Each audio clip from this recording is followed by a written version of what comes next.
yung Eve. Yung Eve tingin ko, ito yung naging flavor ng Grand Finals. Ito yung pinangongontra nila sa Suyu.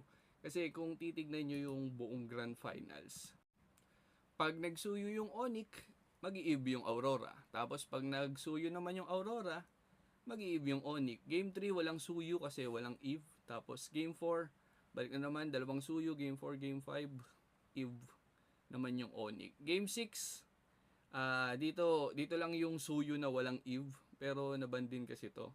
Tapos, Game 7, same ulit. Suyu, tapos Eve. Tingin ko kahit na mataas yung mobility ng Suyu, ang concept nito. Kasi pagka pumasok yung Suyu, tapos magka-counter engage ng ulti yung Eve, ang mangyayari niyan, mamimili yung Suyu. Kung yung ulti niya gagawin niyang damage or igagamitin niya pang dash palabas. So, mamimili lang siya ng isa. Kasi pag ginamit niya yung ulti niya pang